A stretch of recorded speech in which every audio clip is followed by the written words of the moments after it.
dia a todos. Primeiro, dizer que eu tenho uma grande alegria, uma grande satisfação. Eu fiquei muito feliz com o convite que o Rafael me fez para participar aqui dessa discussão, desse debate. E a minha apresentação não foi pensado, mas ela tem um diálogo muito forte com o que o Toninho acabou de apresentar. É impressionante todas as informações, narrativas que chegam acerca do potencial transformador dessa nova safra, né, de uma onda de progresso tecnológico que, na verdade, começou lá na década de 50. A gente pode pensar lá na TI, a partir de IBM e outras coisas, nas comunicações, no casamento das comunicações com a TI na década de 90, na internet, e o grande impacto que teve em termos de produtividade, né, crescimento da economia. Mas a observação dos dados macroeconômicos deixa uma questão muito em aberto, né, não tem resposta simples para ela. O Bernardo também vai poder colaborar aqui na reflexão sobre isso, o Manuel. As novas tecnologias estão em todos os lugares, mas, como disse um famoso economista no seminário que aconteceu em 1986, né, elas não aparecem nas estatísticas de produtividade. As estatísticas agregadas de produtividade não mostram o impacto dessas novas tecnologias como algo capaz de viabilizar algo minimamente parecido com a experiência de crescimento econômico que foi observada no mundo inteiro no pós-guerra. Então, a Era Dourada, os 30 gloriosos, enfim, isso é passado, né, e dessa vez a gente não está conseguindo identificar esse tipo de impacto ainda. Talvez seja uma questão de defasagem temporal, e em algum momento isso venha a aparecer, mas por enquanto não se manifestou. Eu queria começar trazendo aqui um pouco da história recente. Essas duas linhas aí representam as taxas de crescimento do PIB, Brasil e Minas Gerais, 1996 até 2018. Um pouquinho ali do segundo mandato do Fernando Henrique, as duas economias crescendo em média 2,2% ao ano. De 2003 a 2010, os dois mandatos do Lula, a economia brasileira cresceu uma média anual 4,1%, Minas um pouco menos, 3,9%. A desaceleração econômica que acontece de 2011 até 2014 é muito mais acentuada aqui em Minas Gerais. Minas, como sempre, tem essa característica de apresentar uma volatilidade muito mais acentuada do que do conjunto da economia brasileira, e um pouco se viu também como um indicador antecedente, né? A galera fica aí se matando para criar modelos sofisticadíssimos de previsão, o que vai acontecer com o PIB do Brasil no ano que vem. Bom, olha o que aconteceu com o PIB de Minas no ano passado, que é um preditor que está acertando, né, com um grau de acurácia bastante significativo, né? O peso do complexo velho, metal mecânico, na economia de Minas Gerais é muito grande. Uma desaceleração econômica, essas atividades são atingidas primeiro, e não é, portanto, nada surpreendente que a Minas tenha desacelerado antes que o Brasil. 15 a 18, na média, uma variação negativa de 1,2 no Brasil, 1,1 em Minas. E o último ano, como o Toninho também já trouxe o dado, nós na Fundação João Pinheiros fazemos uma estimativa preliminar de que Minas terá crescido 1,2, praticamente a mesma coisa que o Brasil, 1,1. Além desse comentário sobre a relação de Minas com o Brasil, uma pergunta que orientou toda a contribuição que eu pretendo trazer aqui para a gente estar conversando bom, beleza, né? Conseguimos crescer de forma satisfatória durante o período Lula, mas a partir de 2010, 2011, esse crescimento esgotou. Né? Por quê? Então, a pergunta que eu queria, não é nem um pouco simples responder, mas a pergunta que eu queria lançar para a gente estar discutindo é: por que esse esse crescimento, essa recuperação, que foi importantíssima para uma estruturação do mercado de trabalho. Esses 8 anos, de 2003 a 2010, foi um período no qual se criaram mais de 10 milhões de empregos. O grau de formalização no mercado de trabalho brasileiro avançou significativamente, então não há dúvida que nós conseguimos ter uma grande melhoria num período relativamente curto de tempo, mas nós batemos numa espécie de teto, né, e não continuamos, não conseguimos, não fomos capazes, enquanto sociedade, de administrar aquilo que qualquer sociedade civilizada tem que ser capaz de fazer. Como administrar uma situação de escassez de trabalho. Eu preciso gerar escassez de trabalho. Enquanto eu não tiver escassez de trabalho, eu não vou conseguir, de fato, promover uma distribuição minimamente justa dos ganhos, dos benefícios, do progresso técnico e do crescimento econômico. Bom, propostas para discussão. Trata-se de um caso de armadilha de renda média. Nós esgotamos os ganhos de produtividade fáceis associados à etapa de industrialização e adoção de tecnologia importada. Nosso crescimento agora depende cada vez mais da capacidade de produzirmos ganhos de produtividade intrasetorialmente. E no nível de desagregação cada vez maior. Tem que olhar dentro, não é olhar dentro dos serviços, é olhar dentro dos serviços de informação, como está sendo o avanço da produtividade nesse segmento. Eu estou conseguindo acompanhar o que está acontecendo no resto do mundo nesse sentido, né? Enquanto eu não conseguir produzir, né, em nível intrasetorial bastante desagregado ganhos de produtividade significativos, aparentemente a gente vai estar condenado a conviver com um dilema de difícil solução. Os serviços hoje representam mais de 2/3 do PIB do emprego no Brasil e não é exagero dizer que 4 em cada 5 empregos do setor de serviços são empregos que envolvem um baixo nível de qualificação, enfim, condições que nós desejamos ver superadas no futuro, esperamos não muito distante. Meu colega lá do doutorado no CENPLAR, o Zé Ronaldo, ele produziu esse estudo em 2016, que trouxe algumas pistas aqui para a gente pensar o que está acontecendo. É uma decomposição tradicional que o pessoal gosta de fazer para entender o que está acontecendo com a nossa capacidade de crescimento em termos de tendências de longo prazo, e ele identifica duas coisas que eu acho que são importantes para orientar a nossa conversa. Primeiro, a contribuição da acumulação de capital para o crescimento econômico, e aí é o aumento da relação capital-trabalho, tornar o trabalhador mais produtivo, porque ele está equipado com a maior quantidade de capital, um crescimento muito estável ao longo do tempo, até porque a nossa taxa de investimento ela não aumenta, ela é cerca de 20, 21% do PIB desde a década de 90 até os dias de hoje, mas nós conseguimos acelerar de maneira significativa a contribuição para a acumulação de capital, para o crescimento econômico no período mais recente. Um fator essencial é a contribuição direta do trabalho, via estruturação do mercado de trabalho, via incorporação de novos trabalhadores no setor produtivo. Aqui, o que a gente está observando é, fundamentalmente, o fato de que a população ocupada está crescendo num ritmo muito forte. Se a gente pegar o período ali de 2004 a 2008, por exemplo, eu estou tendo um crescimento da população ocupada aqui na economia brasileira da ordem de 2,5% ao ano, isso é muito significativo, e muito acima da taxa de crescimento da população, particularmente a população em idade ativa.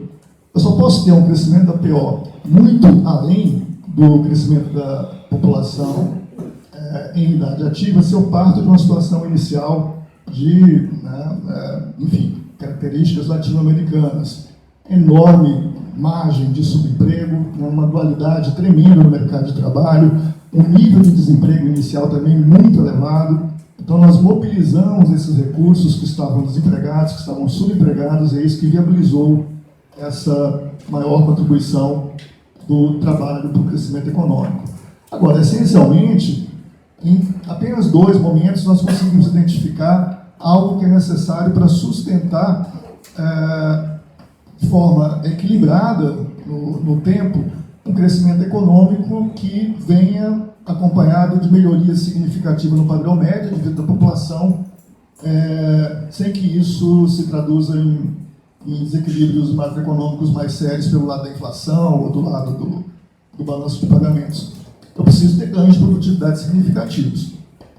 E aqui a medida da PTF, tem muito debate sobre isso, mas independente de você ser um neoclássico ou um schumpeteriano, enquanto medida, para ter uma ideia do que está acontecendo com o progresso técnico, é uma medida que pode orientar a discussão, não se trata de acreditar ou não.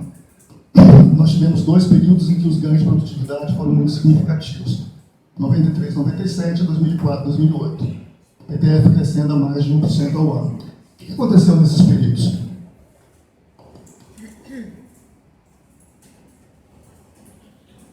Os ganhos de produtividade intensificam nos períodos de reforma interna ou de bonança na economia mundial. No primeiro momento, nós tivemos a abertura comercial do Collor, que depois foi sofisticada, né, e aprimorada durante o Itamar e o seu Fusquinha.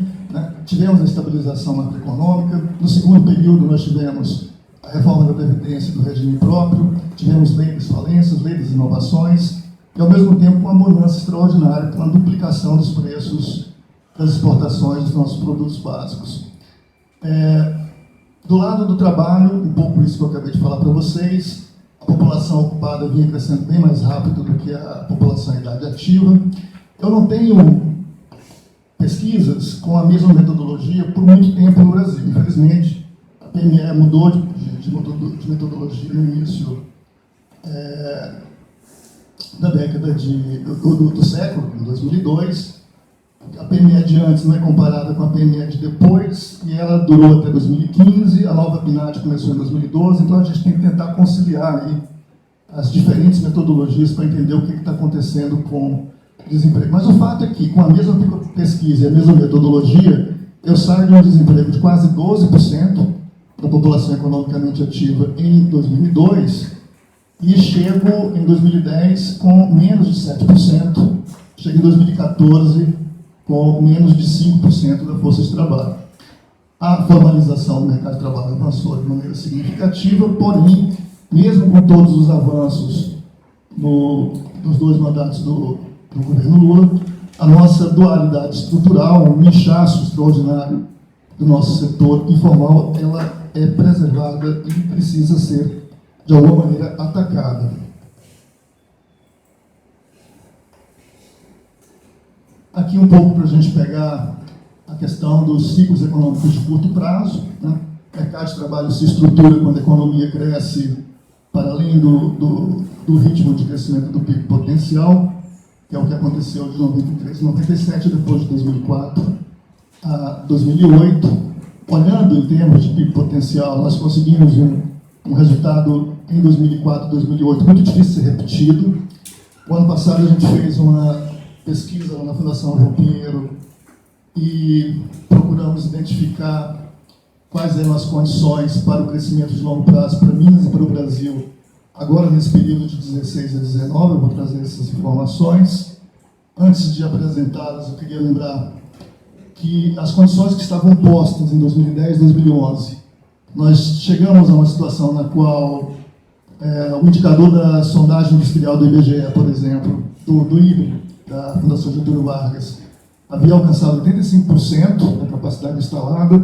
A última vez que esse indicador havia alcançado 85% foi no longínquo ano de 1977. Havia agora, em 2011, muito pouco espaço para o crescimento, continuidade do crescimento por ocupação da capacidade ociosa. Também se reduzia muito o espaço para a continuidade do crescimento, além do ritmo da expansão da PIA, né? Barbosa Filho, junto com o Cássio, junto com a Simone, lá do CDPLA, fizeram um trabalho muito interessante, mostrando que a gente está esgotando a segunda fase da transição demográfica no Brasil. E uma última coisa que eu queria destacar também para a gente conversar é que aquele maior investimento que aconteceu de 2009 a 2015, que poderia ter traduzido em ganho de produtividade, não se traduziu dessa forma. Né? Então, aumentou-se muito o esforço de investimento, mas esse investimento não gerou resultados do ponto de vista de viabilizar a continuidade do crescimento econômico que vinha anteriormente. Aqui são as nossas estimativas, né? Se tudo corresse bem, na média, a economia brasileira poderia estar crescendo em torno de 2,5% ao ano. Então, assim, nossa estimativa que está colocada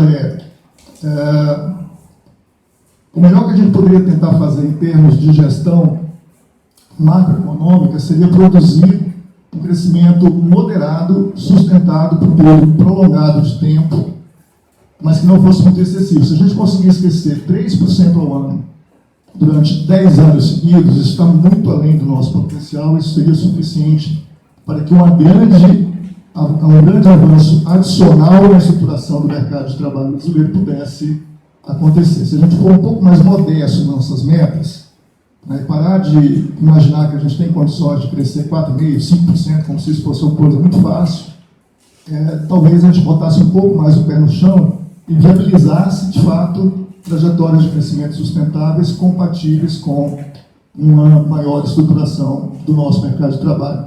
Para Minas, não dá para esperar muito mais que isso, né? É muito difícil, dado o nosso padrão histórico, obter um crescimento acima de 2,2% ao ano. Se o PIB de Minas crescer mais que 2,2% ao ano, eu já estou comemorando, eu já estou achando que é um resultado muito bom, expressivo, e o ideal é que seja mantido, né, que seja preservado, que isso possa ser preservado por um período de tempo maior.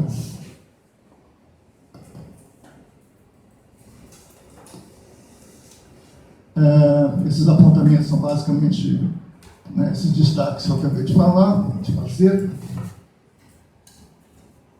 Eu trouxe também aqui para a discussão algumas outras variáveis macroeconômicas selecionadas para a gente estar pensando, né? Aqui eu precisei fazer uma extrapolação, não tinha a PNAD em 2010, então eu fiz uma extrapolação de 2009 para 2011 para calcular essas médias. Os dados relativos ao PIB eu obtive diretamente no IBGE, na CONAC, e daí eu consegui extrair o seguinte. Bom, o ritmo de crescimento da população em idade ativa no Brasil, ele está desacelerando, está desacelerando muito rapidamente.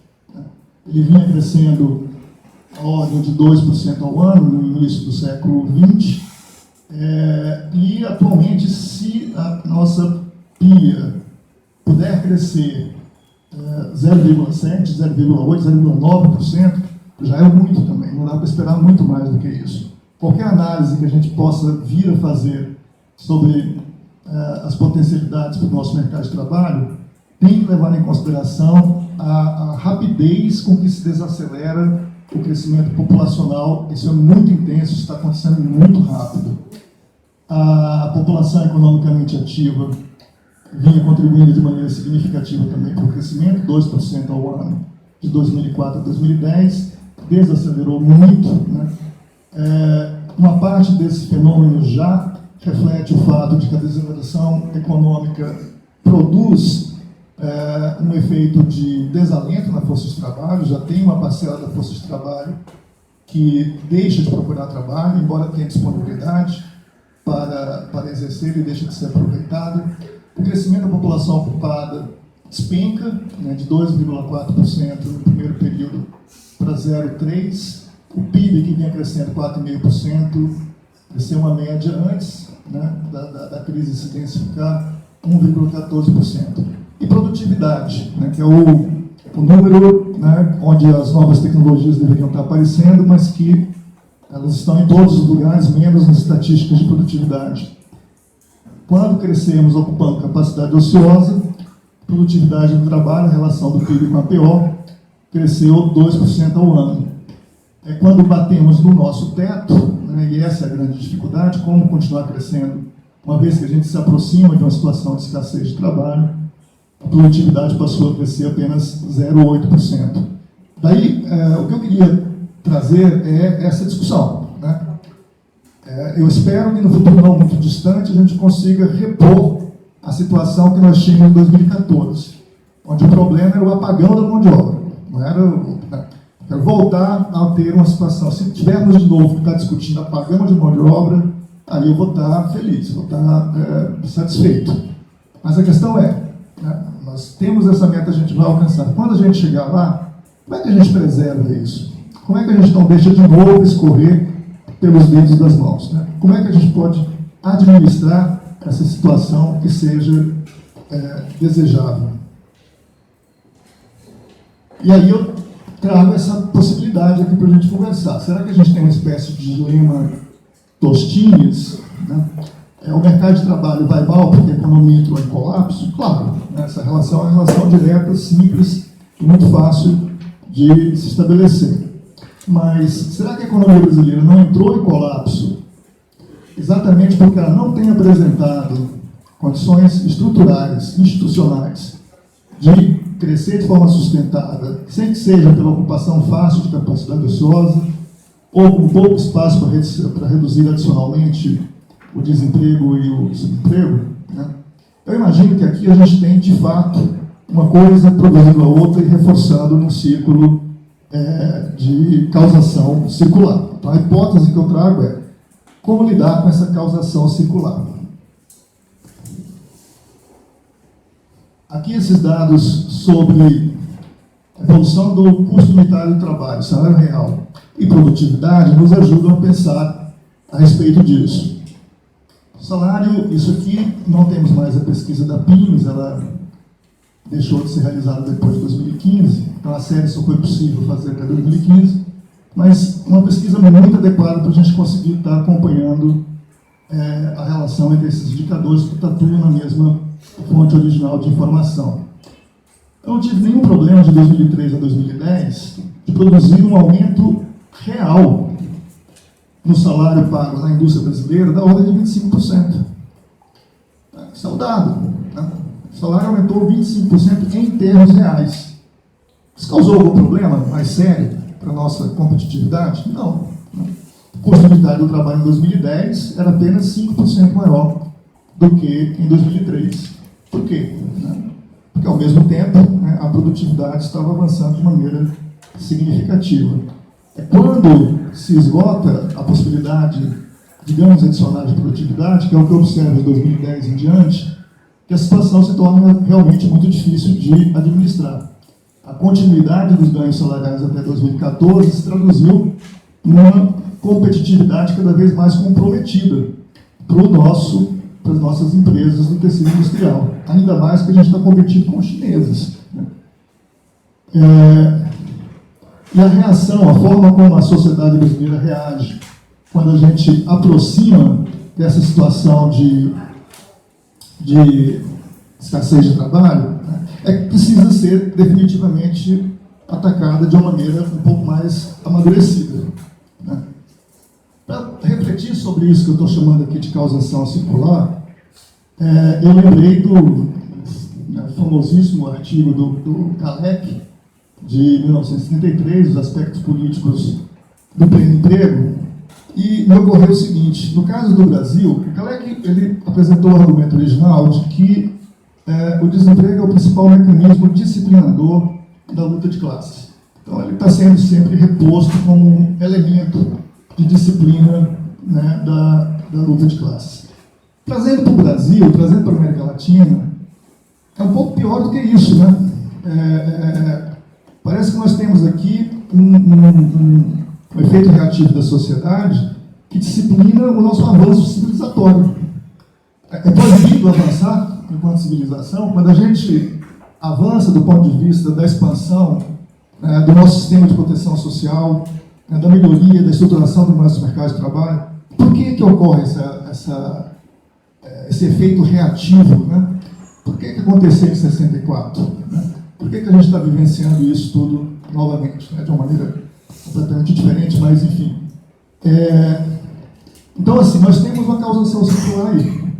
E é uma causação de enorme complexidade, porque envolve sociedade, envolve política, e vai muito além do que... Né? Mas se a gente não começa a colocar isso de uma maneira muito explícita, eu acho que fica muito mais difícil de lidar. Né? Não dá para ficar simplesmente colocando a sujeira debaixo do tapete. A Laura Carvalho fez um livro que recentemente teve um enorme sucesso editorial, a Valsa Brasileira, e ela trouxe também a hipótese de que uma troca de sinais, né, naquilo que vinha sendo o eixo estruturador do crescimento no período do Lula, investimento público, foi trocado por desoneração tributária, entre outras coisas, teria produzido o fracasso da nossa capacidade de manter o crescimento. Então, uma outra possibilidade é, será que houve algum tipo de captura política que levou à adoção do que ela chamou de agenda Fiesp, e isso acabou se produzindo, se traduzindo como um grande tiro no pé, a possibilidade de dar continuidade à agenda, né, de avanço civilizatório. Terceiro, nós temos um problema que precisa ser resolvido de má alocação de recursos e de informalidade. A gente sempre pensa na informalidade da perspectiva da análise do mercado de trabalho, como algo que precisa ser atacado. E eu queria trazer aqui o lado que se reforça para a economia. O excesso de informalidade é um dos fatores que está por detrás da nossa dificuldade em gerar os ganhos de produtividade que são necessários para um crescimento sustentado e equilibrado. O que pode ser feito a respeito disso?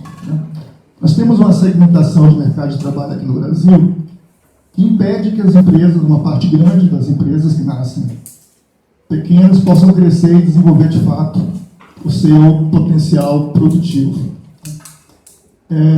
Em que medida fundo de garantia, vinculação da contribuição social patronal à folha de pagamento, tratamentos tributários diferenciados, nós estamos reforçando essa segmentação no mercado de trabalho. Não se trata de abrir mão de direitos de forma alguma. Mas será que a gente não tem condições de pensar fora da caixa? Imaginar soluções onde os direitos sejam preservados, mas a estrutura institucional simplificada? A FGTS foi criada durante a ditadura militar. O objetivo era exatamente prover uma segurança para os trabalhadores em situação de desemprego. Por que não ampliar a proteção direta de seguro-desemprego, né, de uma forma menos burocrática, mais aberta para todos, ao invés da manutenção da cunha do FGTS, que leva muitas empresas a não formalizarem, a não avançarem no processo de estruturação? Por que não aproveitar a bola fora da desoneração tributária e pensar que, ainda mais com as novas tecnologias, com os novos empregos, com a uberização, já passou da hora da parte patronal do financiamento da Previdência se desvincular da folha. Eu vou contribuir pelo fato de que eu sou uma empresa, pelo fato que eu produzo, pelo fato que eu vendo. Ponto. O trabalhador vai dar a sua própria contribuição, mas ele não vai ficar mais caro para a empresa em relação à opção que ela teria de permanecer informal. O MEI, o Simples, foram fundamentais. Quando a gente olha o que aconteceu com conta própria, a partir de 2015, a PNAD contínua trouxe o empregador e o conta própria com e sem CNPJ. Então a gente consegue ter uma ideia do que está acontecendo. Quando a gente olha quem são esses conta própria que estão formalizando, a maior parte deles são conta própria que não eram formalizados. Tem um estudo que acabou de sair, do IBRE também, do Daniel Duque, com a Juliana Damasceno, que aproveitou o fato de que a pesquisa da PNAD ela retorna durante 5 vezes à casa dos entrevistados e fez uma matriz de transição para estimar o que está acontecendo com o cara que hoje é um conta própria formalizado com CNPJ. 75% deles eram, um ano atrás, conta própria sem CNPJ. O que está trazendo esses caras? O MEI, o Simples. Mas eu preciso ir além disso. Não basta só formalizar. Eu preciso que essas empresas, especialmente no caso dos empregadores, possam, de fato, crescer e desenvolver o seu potencial.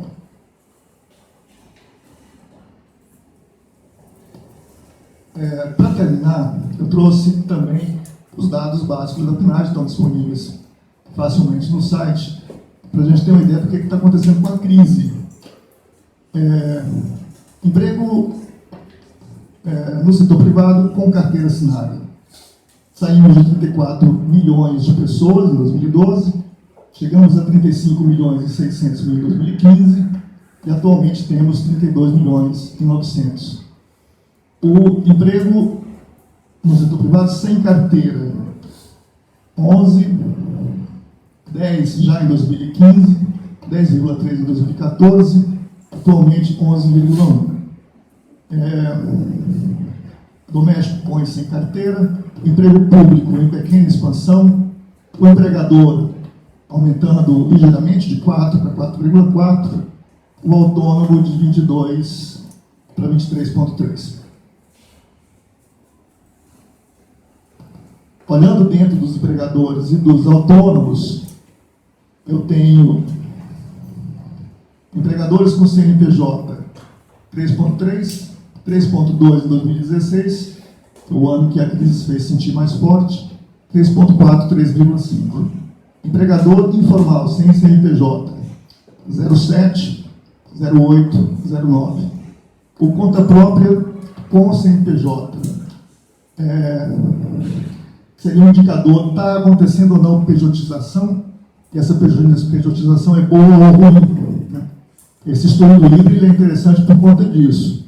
Ele está mostrando que a pejotização é muito menos o empregador com carteira que perdeu o emprego, que se pejotizou, e muito mais o conta própria que era informal e se formalizou.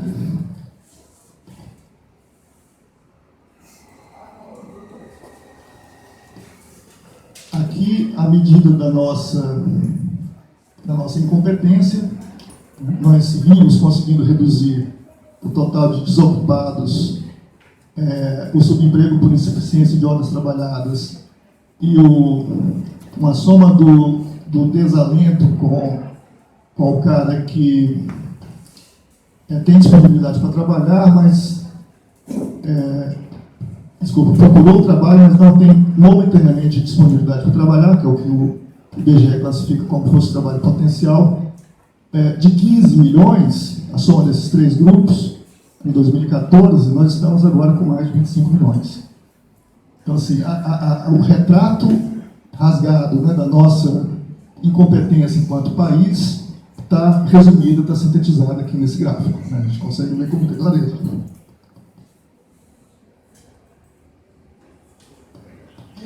De onde que estão vindo os desempregados? Quem são esses novos conta própria? Uma informação que saiu publicada numa entrevista do Valor Econômico, os catadores de lixo. Né?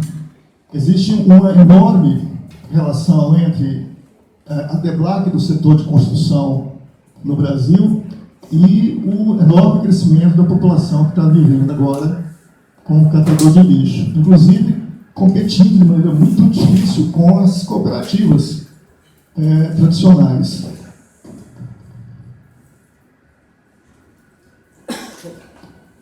Aqui a gente tem um pouco da noção de onde que essa força de trabalho precarizada está vindo, né? Quem são, qual que é a origem, né, dessas pessoas que estão tendo que se virar agora dessa maneira. Construção civil é a principal fonte desse contingente. Nós tínhamos 7 milhões e 800 mil pessoas empregadas na construção civil em 2014, hoje são 6 milhões e 700. Né? Por outro lado, se a gente for olhar as novas tecnologias, onde bons empregos ainda estão sendo gerados, o setor chamado de tecnologia de informação e comunicação, mais serviços financeiros, mais os serviços imobiliários, mais as atividades profissionais, eram 9 milhões e meio em 2012, chegaram a 10 milhões, ponto 3 em 2015, e já começam a ter uma pequena recuperação.